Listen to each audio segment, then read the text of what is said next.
What's going on, guys? Welcome back to another edition of Bucs Latest on the Fan Arch Network. Like and subscribe.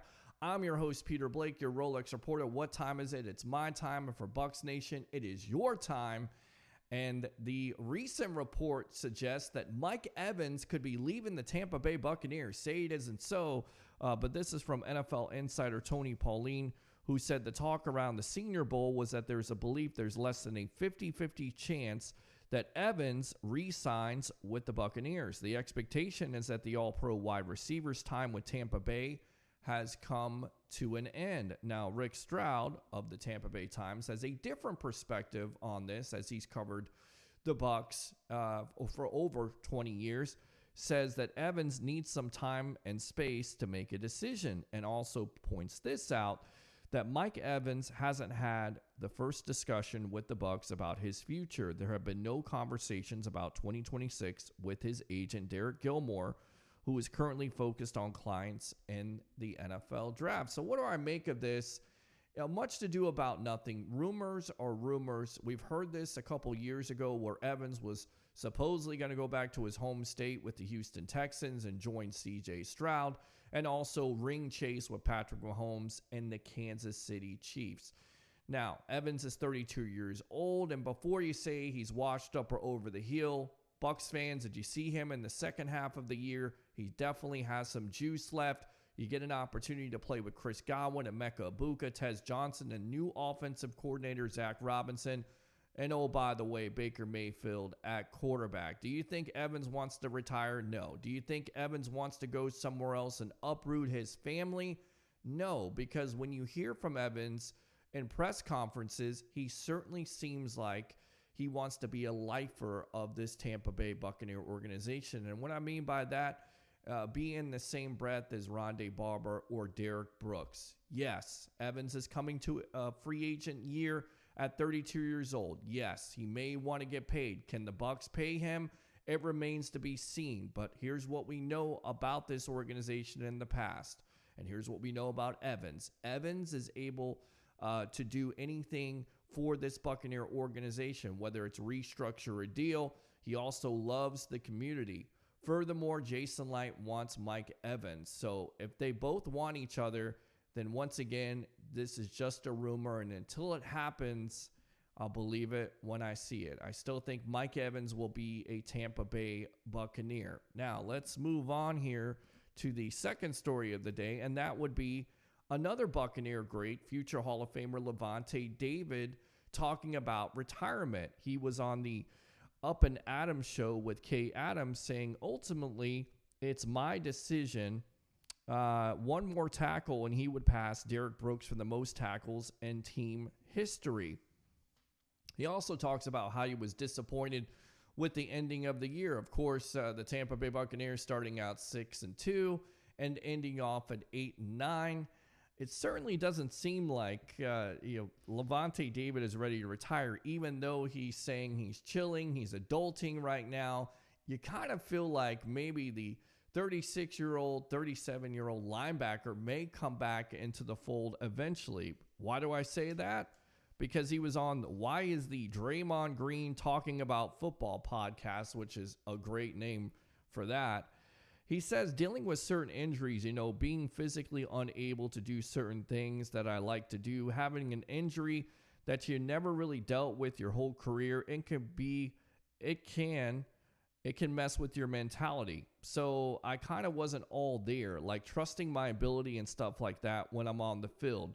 So just dealing with those type of things, but it's no excuse. Like I said, man, when I'm out there, I want to give my best. And before I make a decision on whether I do want to play again, I'm definitely going to reevaluate everything from my mental aspects, my physical aspects. When I'm out there on the field, man, I don't want to play no steps slow. I still want to look like the Lavonte David who the Bucs drafted in 2012. Now, a lot of people, when David talked at the press conference, kind of felt like he was done. He left the field later than everybody else. He kneeled down. It certainly seemed like we've seen the last of Lavonte David. But if you look at these comments, it certainly seems like he may have, once again, some unfinished business. And also, he pointed out that the reason why he came back, one of the main reasons why he came back to the Tampa Bay Buccaneers, was because of Todd Bowles, to the chagrin of some in Bucs Nation who wanted Todd Bowles fired. He came back because he respects Todd Bowles as a coach. If Todd Bowles were fired or replaced, there would have been no chance for David to come back. So I think Levante David's retired, but from these comments right here, I'm not so sure. So the Bucs officially hired Zach Robinson as their new offensive coordinator. The former Atlanta Falcon offensive coordinator now is going to have to improve this Tampa Bay Buccaneer offense, which was ranked 21st. Took a step back from the former offensive coordinator, Liam Cohen, who now is the head coach of the Jacksonville Jaguars. And the impressive thing about this is not only is he going to be in charge of improving this running game, which he was able to do. You don't have Bijan Robinson, you have Bucky Irving. And of course, you're going to have to stay healthy on that offensive line, but you're also going to have to turn around Baker Mayfield, who the second half of the year, after a first half where a lot of people were talking about him being in the MVP conversation, took a step back. Of course, Mayfield had something to say about Robinson being the new offensive coordinator. Now, with that being said, Robinson has already filled his staff with Ken Zampese, as he will serve as the senior offensive assistant, and former quarterback T.J. Yates will work as the Buccaneers passing game coordinator. And to a surprising shock here, the Bucs also hired Chandler Whitmer. Now, if that sounds familiar, it should, because he was Indiana's quarterback coach and co-offensive coordinator of the national championship team. And oh, by the way, coached up Fernando Mendoza, who is basically looked at as being the number one pick overall. So impressive hirings by Robinson. He's got a lot of work to do, but right now with what he's done with this coaching staff, everything looks really good.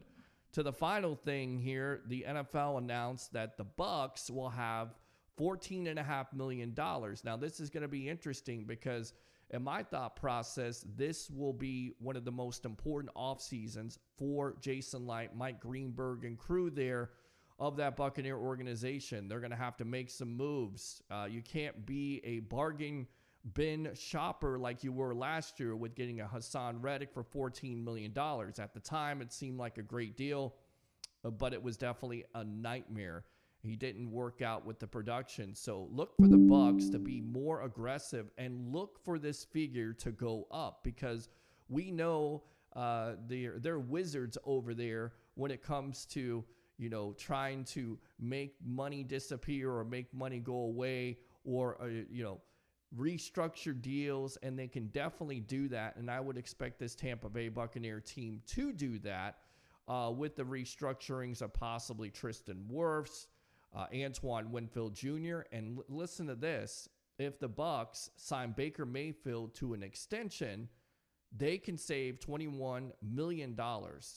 So could they sign him to an extension? A lot of Bucs fans are not necessarily on that Baker Mayfield train, but if they did, they would be able to save $21 million, which could go to possibly a new linebacker, a new edge rusher. So everything is on the table. And of course, this Buccaneer team has to be aggressive, because not only Todd Bowles is on the hot seat at this point, but also possibly Jason Light. So expect the Bucs to make some moves in the offseason. We got you covered here on Bucs Latest on the Fan Arch Network. Thanks for tuning in. I'm your Rolex reporter, Peter Blake. What time is it? It's my time. And for Bucs Nation, it's your time. We'll see you next time here on Bucs Latest on the Fan Arch Network.